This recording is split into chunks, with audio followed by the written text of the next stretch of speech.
नमस्कार, आप देख रहे हैं न्यूज़ प्लस और मैं हूं आपके साथ पंकज। आपका शहर आपकी खबर इस कार्यक्रम में आप सभी दर्शकों का मैं स्वागत करता हूं। आपका शहर आपकी खबर में सबसे पहले हम आपको ले चलते हैं बिहार, जहां पर प्रधानमंत्री मोदी जी ने आज एक रैली करी। प्रधानमंत्री मोदी जी ने आरजेडी और कांग्रेस पर बड़ा हमला बोला। पीएम मोदी ने कहा कि एक लालटेन वाला अंधेरे का दौर था, पर आज नई उम्मीदों की रोशनी वाला बिहार आ चुका है। उन्होंने लालू यादव को सीधा निशाना बनाया और कहा कि जो लोग रोजगार के नाम पर जमीनें अपने नाम लिखवा लेते थे, वह बिहारी युवकों को रोजगार क्या देंगे। उन्होंने कहा कि आज एनडीए सरकार लाखों युवाओं को रोजगार दे रही है। पीएम ने कहा कि बिहार आगे बढ़ेगा तभी देश आगे बढ़ेगा, और बिहार तब आगे बढ़ेगा जब युवाओं को रोजगार मिलेगा। पीएम मोदी ने याद दिलाया कि बिहार की इसी धरती से उन्होंने ऑपरेशन सिंदूर का संकल्प लिया था और आज उसकी सफलता पूरा विश्व देख रहा है। उन्होंने कहा कि मां भारती के दुश्मनों को सजा देने के लिए वो जमीन आसमान एक कर देंगे।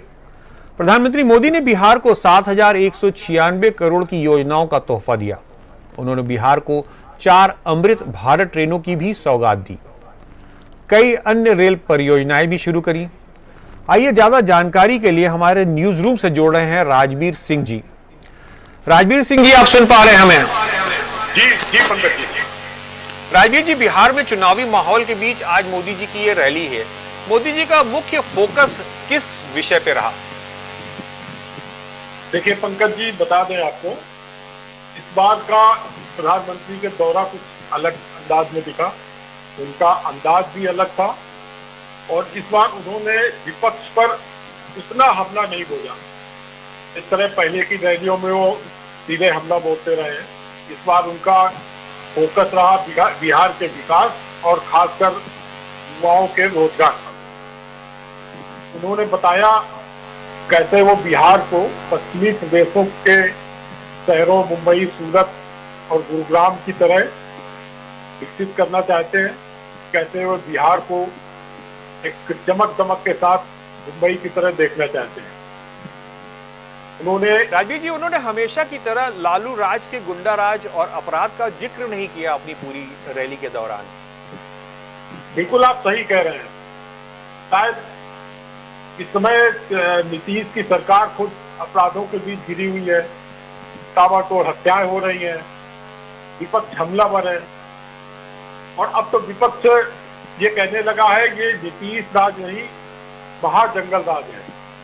और इस संज्ञा के बाद जिसको मोदी जी बार बार जंगल राज कहते थे लालू के राज को, और वो अपराध पर हमेशा हमला करते थे, शायद यही कारण है कि इस बार मोदी जी ने इस मुद्दे को, इस जंगल राज के शब्द को नहीं दोहराया और वो केवल विकास और रोजगार पर बात करते रहे। एक चीज और बता दें कि कल ही कांग्रेस का रोजगार मेला भी है।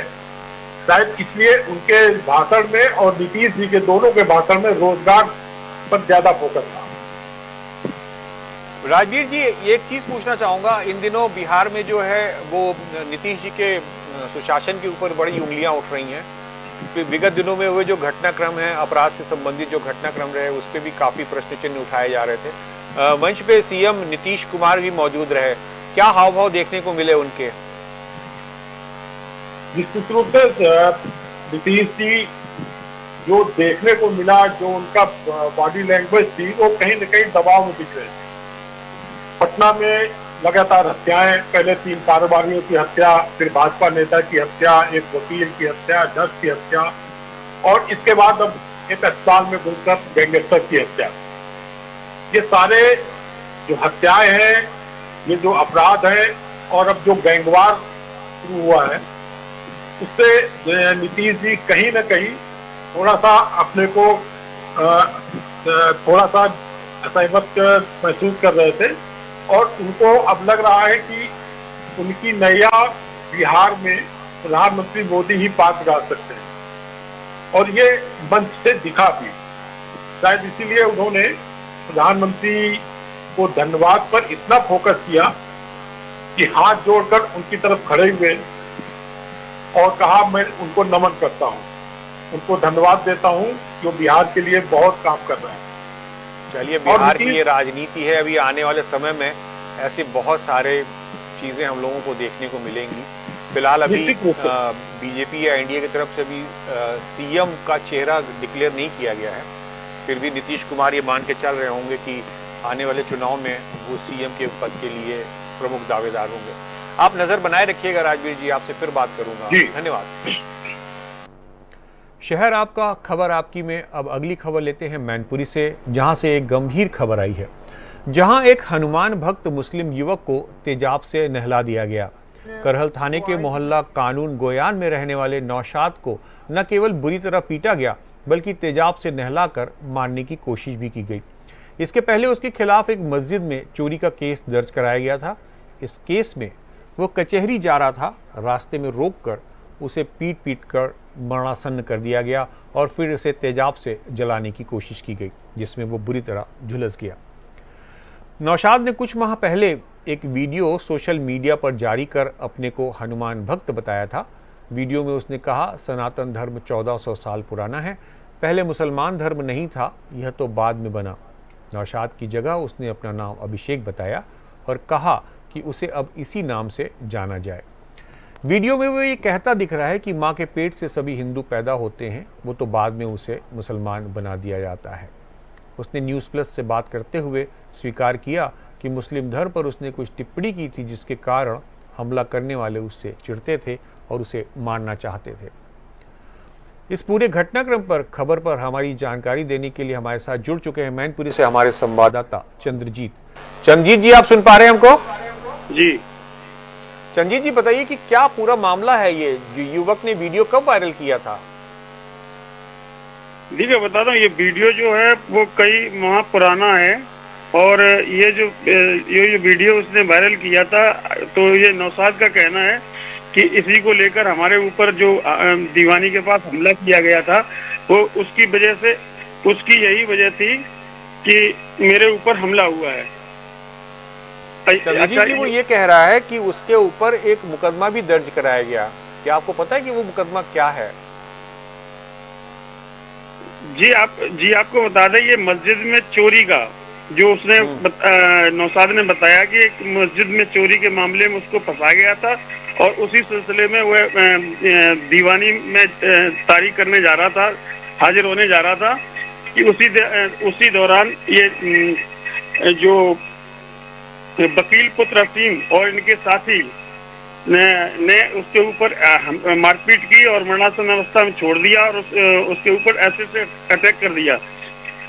इसके बाद इसको गंभीर हालत में अस्पताल में भर्ती कराया गया और गंभीर हालत देखते हुए इसको सफाई में एडमिट कराया गया, जहां उसका इलाज चल रहा है। और पुलिस ने अब तक इस मामले में कोई कार्रवाई की है? जी, पुलिस का कहना है कि जो ये एसिड फेंकने का जो आरोप लगा रहा है वो सही नहीं है। क्यों? पुलिस का कहना है कि मैं पुलिस गेट दीवानी के गेट नंबर 2 पे मौजूद थी और इसने कुछ बिजली के तार जैसा लगा दिया है और इससे पहले भी ये युवक टावर पे चढ़ा था और उसने पहले भी इस तरह की घटनाएं की हैं। जी, कुल मिला के ये पूरा मामला अभी संदिग्ध लग रहा है और ये जांच का विषय है। जी ठीक है, thank you very much Chandrajit ji. अब अगली खबर की ओर चलते हैं, जहां एक बड़ी लापरवाही की खबर अमरोहा से आई है, जिसमें एक बच्ची और महिला टीचर की मौत हो गई है। छात्रों से भरी एक वैन को चालक ने उल्टी दिशा में दौड़ाया, जो सीधे एक पिकअप से जा भिड़ी। हादसे में 10 बच्चे और 2 महिला टीचर घायल हुई हैं। चालक ने वैन में भूसे की तरह बच्चों को भर रखा था और उल्टी दिशा में बेतहाशा दौड़ा रहा था। प्रत्यक्षदर्शियों ने बताया कि वैन में 12 बच्चे, 3 महिला टीचर बैठे थे। मना करने के बावजूद भी चालक तेज रफ्तार से वैन दौड़ा रहा था। टक्कर इतनी तेज थी कि वैन के परखच्चे उड़ गए। सूचना मिलते ही पुलिस मौके पर पहुंची और वैन में फंसे बच्चों को कड़ी मशक्कत के बाद बाहर निकाला। चालक बच्चों को भूसों की तरह भरकर स्कूल ले जाता था। पुलिस तमाशाबीन बनी रहती थी। खटारा वाहनों में चालक बच्चों को ढोते हैं और जल्दी के चक्कर में उनको तेज रफ्तार से दौड़ाते हैं। संबंधित विभाग भी कभी ना तो इन वाहनों की जांच करता है, ना ही ये देखने की कोशिश करता है कि उनमें बच्चों को कैसे बैठाया जा रहा है। आज की घटना को डीएम और एसएसपी ने गंभीरता से लिया और स्कूली वाहनों की नियमित चेकिंग के आदेश दिए। डीएम एसएसपी ने हादसे को लेकर क्या कहा, जानते हैं अपने संवाददाता दानिश अली से। दानिश, आप सुन पा रहे हैं हमको? दानिश, आप सुन पा रहे हैं हमको? दानिश, आप सुन पा रहे हैं हमको?